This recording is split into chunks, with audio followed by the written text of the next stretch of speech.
ॐ श्री परमात्मने नमः। ॐ श्री सद्गुरुदेवाय नमः। श्री हनुमत् अष्टोत्तरशतनाम स्तोत्रम्। आञ्जनेयो महावीरः हनुमान् मारुतात्मजः तत्त्वज्ञानप्रदायकः गीतामुद्राप्रदायकः अशोकवनिकाच्छेता सर्वमायाविभञ्जनः सर्वबन्धविमुक्ता च रक्षो विध्वंसकारकः परविद्यापरिहारः परशौर्यविनाशनः परमन्त्रनिराकर्ता परयन्त्रप्रभेदकः सर्वग्रहविनाशी च भीमसेनसहायकृत् सर्वदुःखहरा सर्वलोकचारी मनोजवः पारिजातद्रुमूलस्थः सर्वमन्त्रस्वरूपवान् सर्वतन्त्रस्वरूपी च सर्वयन्त्रात्मकश्च वै कपीश्वरो महाकायः सर्वरोगहरः प्रभुः बलसिद्धिकरः सर्वविद्यासम्पत्प्रदायकः कपिसेनानायकश्च भविष्यचतुराननः कुमारब्रह्मचारी च रत्नकुण्डलदीप्तिमान् सञ्चलद्बालसन्नद्धस्लम्बमानशिखोज्ज्वलः गन्धर्वविद्यातत्त्वज्ञो महाबलपराक्रमः कारागृहविमुक्ता च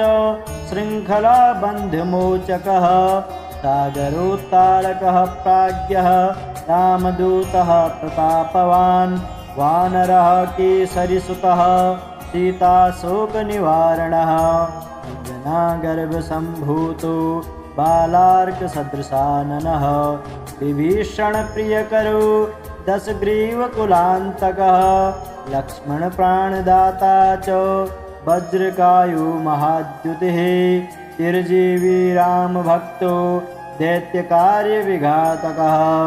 अक्षहन्ता काञ्चनाभः पञ्चवक्त्रो महात्तपाः लङ्किनीभञ्जनः श्रीमान् सिंहिका प्राणभञ्जनः गन्धमादनशैलस्थः लङ्कापुरविदाहकः सुग्रीवसचिवो धीरः सूरो दैत्यकुलान्तकः विराट्तो महातेजा रामचूडामणिप्रदः कामरूपी पिङ्गलाक्षो वार्धिमेनाकपूजितः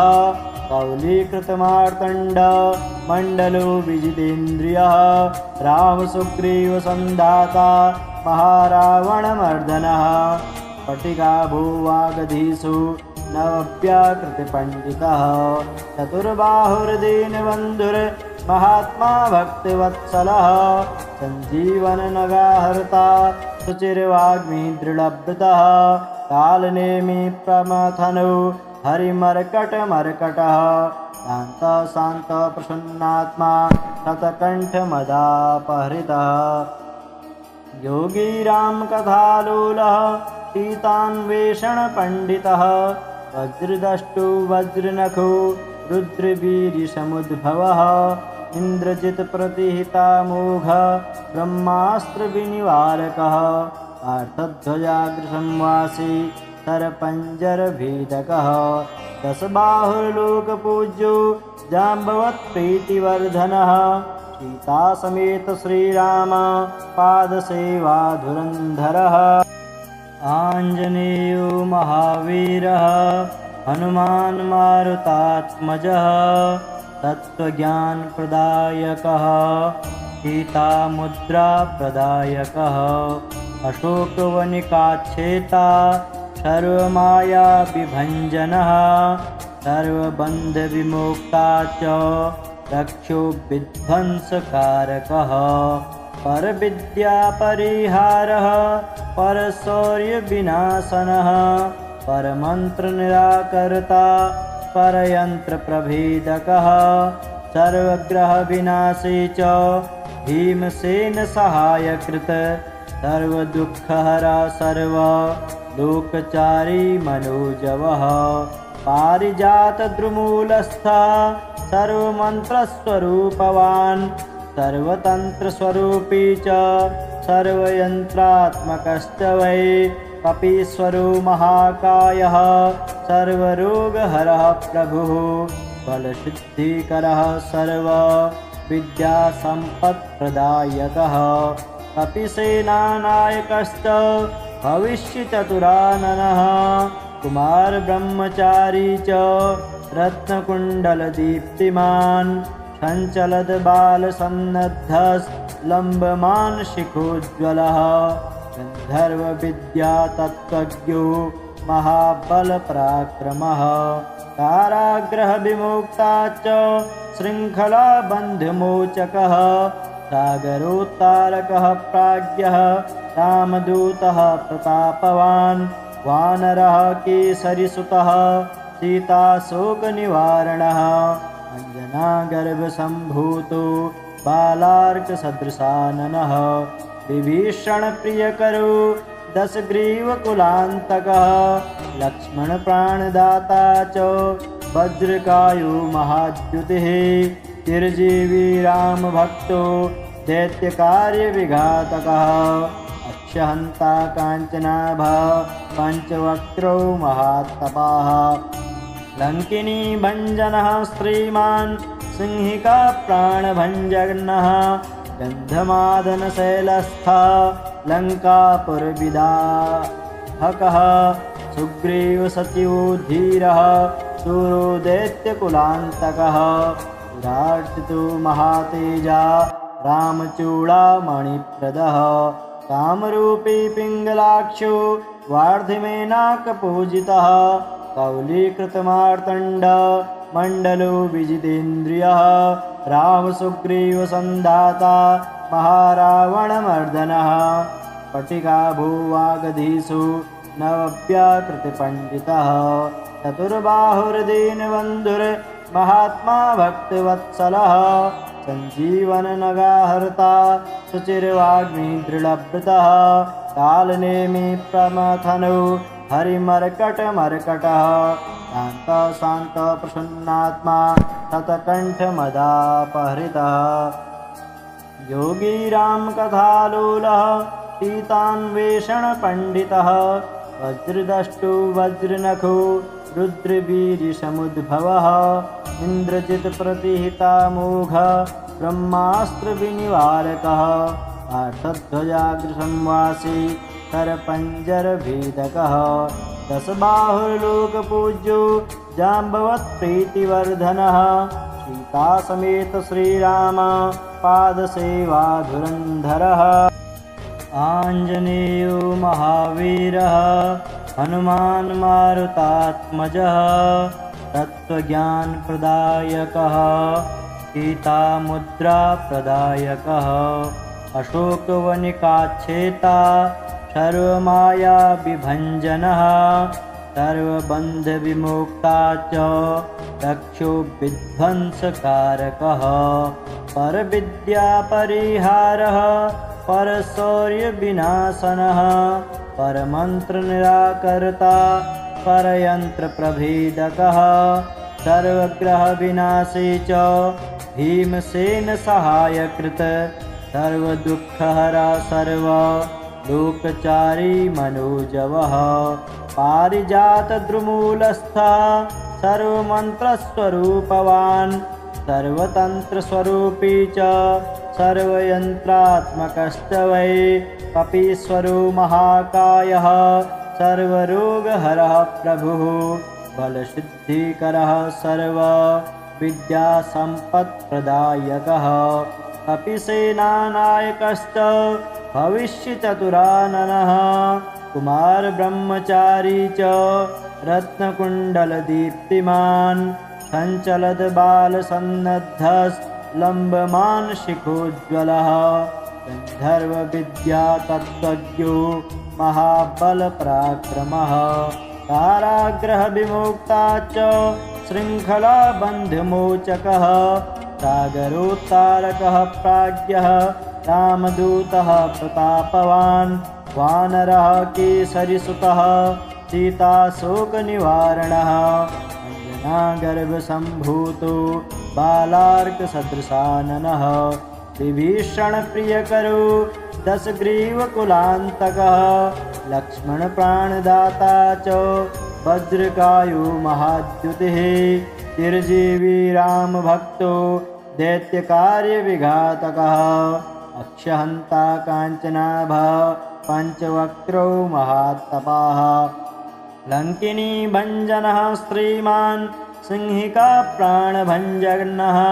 गन्धमादनशैलस्था लङ्कापुरविदाहकः सुग्रीवसचिवो धीरः शूरो दैत्यकुलान्तकः पुरार्चितो महातेजा रामचूडामणिप्रदः कामरूपी पिङ्गलाक्षो वार्धिमेनाकपूजितः कौलीकृतमार्तण्ड मण्डलो विजितेन्द्रियः रामसुग्रीवसन्धाता महारावणमर्दनः स्फटिकाभूवागधीषु नवव्याकृतिपण्डितः चतुर्बाहुर्दीनबन्धुर्महात्मा भक्तवत्सलः सञ्जीवननगाहर्ता सुचिरवाग्मिदृढव्रतः कालनेमि प्रमथनो हरिमर्कटमर्कटः शान्तः शान्तः प्रसन्नात्मा शतकण्ठमदापहृतः योगी रामकथालोलः सीतान्वेषणपण्डितः वज्रदष्टो वज्रनखो रुद्रवीर्यसमुद्भवः इन्द्रजित्प्रतिहितामोघ ब्रह्मास्त्रविनिवारकः अर्थध्वजाग्रसंवासी सरपञ्जरभेदकः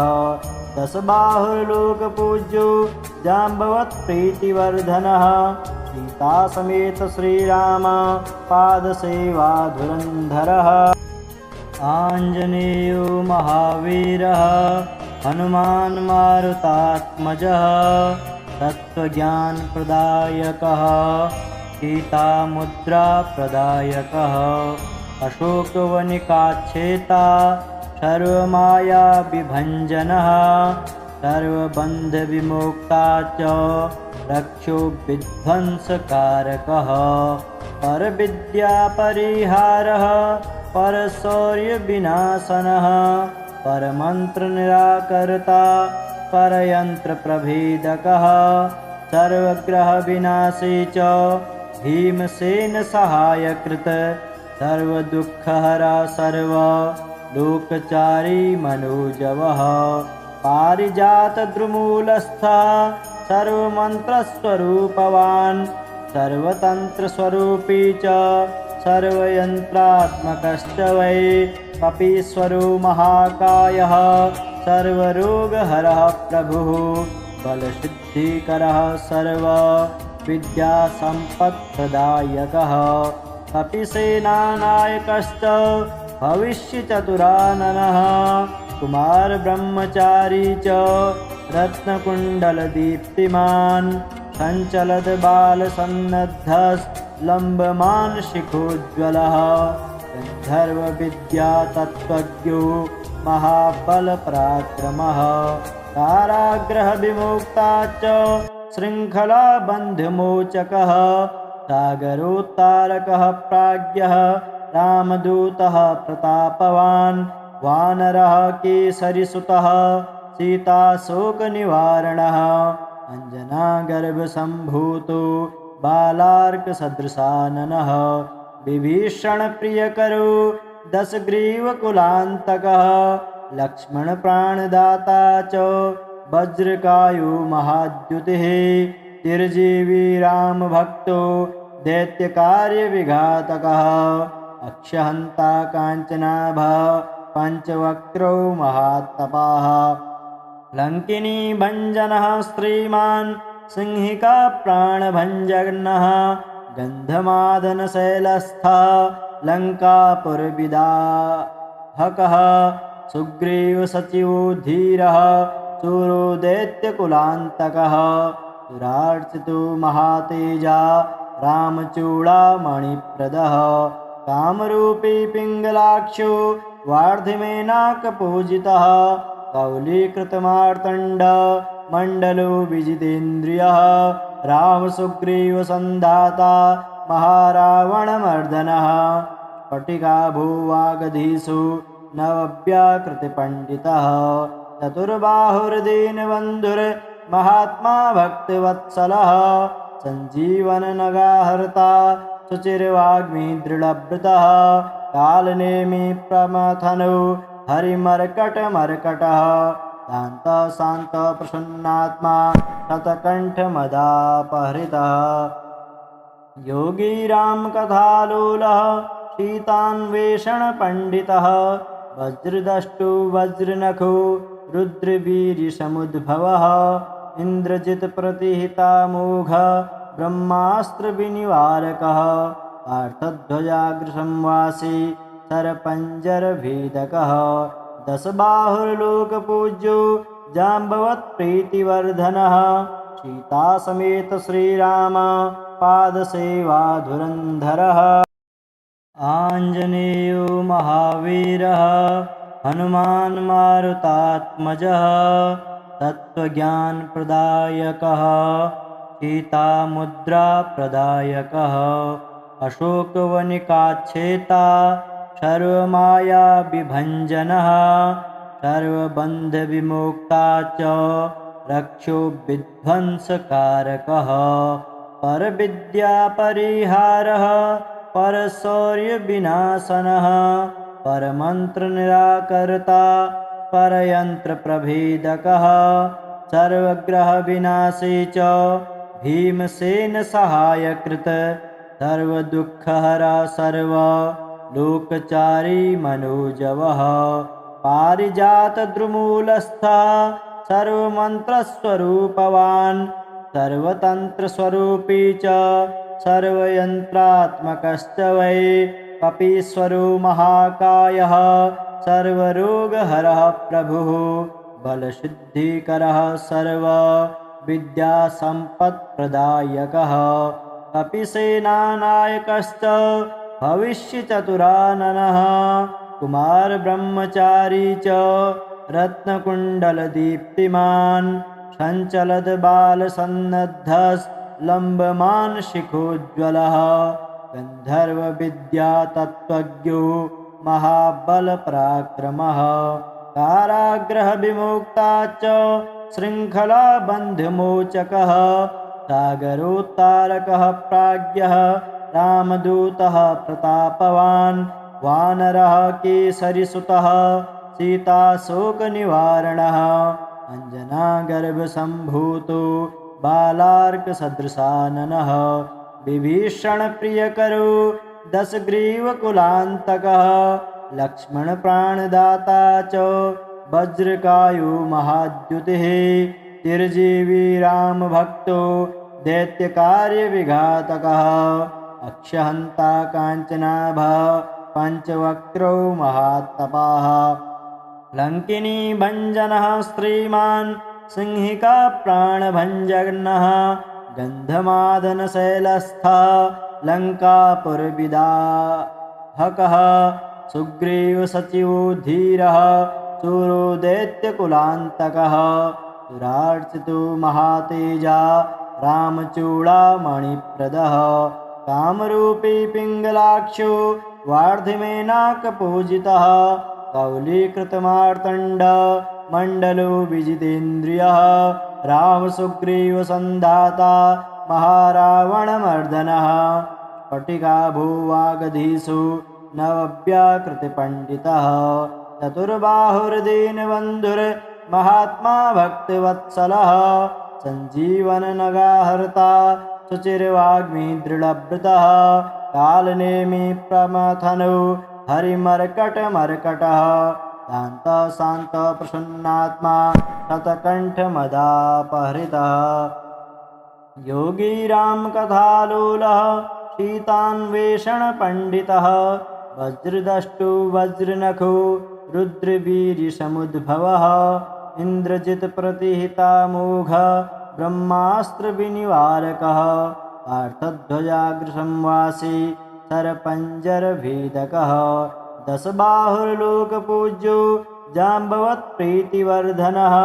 सीता समेत श्रीराम पादसेवाधुरन्धरः आञ्जनेयो महावीरः हनुमान् मारुतात्मजः तत्त्वज्ञानप्रदायकः सीतामुद्राप्रदायकः अशोकवनिकाच्छेता सर्वमायाविभञ्जनः सर्वबन्धविमुक्ता च रक्षो विध्वंसकारकः परविद्यापरिहारः परशौर्यविनाशनः परमन्त्रनिराकर्ता परयन्त्रप्रभेदकः सर्वग्रहविनाशी च भीमसेनसहायकृत सर्वदुःखहरः सर्वलोकचारी मनोजवः पारिजातद्रुमूलस्थः सर्वमन्त्रस्वरूपवान् सर्वतन्त्रस्वरूपी च सर्वयन्त्रात्मकश्च वै कपीश्वरो महाकायः सर्वरोगहरः प्रभुः बलसिद्धिकरः सर्वविद्यासम्पत्प्रदायकः कपिसेनानायकश्च भविष्यचतुराननः कुमारब्रह्मचारी च रत्नकुण्डलदीप्तिमान् सञ्चलद्बालसन्नद्धस्लम्बमान् शिखोज्ज्वलः गन्धर्वविद्यातत्त्वज्ञो महाबलपराक्रमः कारागृहविमुक्ता च शृङ्खलाबन्धमोचकः सागरोत्तारकः प्राज्ञः रामदूतः प्रतापवान् वानरः केसरिसुतः सीताशोकनिवारणः अञ्जनागर्भसम्भूतो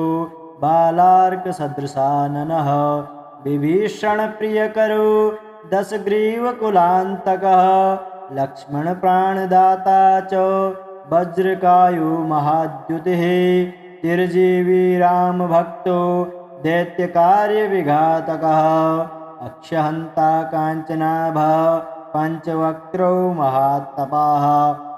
लङ्किनी भञ्जनः श्रीमान् सिंहिका प्राणभञ्जनः गन्धमादनशैलस्थः लङ्कापुरविदाहकः सुग्रीवसचिवो धीरः शूरो दैत्यकुलान्तकः सुरार्चितो महातेजा रामचूडामणिप्रदः कामरूपी पिङ्गलाक्षो वार्धिमेनाकपूजितः कौलीकृतमार्तण्ड मण्डलो विजितेन्द्रियः रामसुग्रीवसन्धाता महारावणमर्दनः स्फटिकाभूवागधीषु नवव्याकृतिपण्डितः चतुर्बाहुर्दीनबन्धुर्महात्मा भक्तिवत्सलः सञ्जीवननगाहर्ता शुचिर्वाग्मीदृढव्रतः कालनेमि प्रमथनो हरिमर्कटमर्कटः शान्तः शान्तः प्रसन्नात्मा शतकण्ठमदापहृतः योगी रामकथालोलः सीतान्वेषणपण्डितः वज्रदष्टो वज्रनखो रुद्रवीर्यसमुद्भवः इन्द्रजित्प्रतिहितामोघ ब्रह्मास्त्रविनिवारकः पार्थध्वजाग्रसंवासी सरपञ्जरभेदकः दशबाहुर्लोकपूज्यो जाम्बवत्प्रीतिवर्धनः सीतासमेत श्रीराम पादसेवाधुरन्धरः।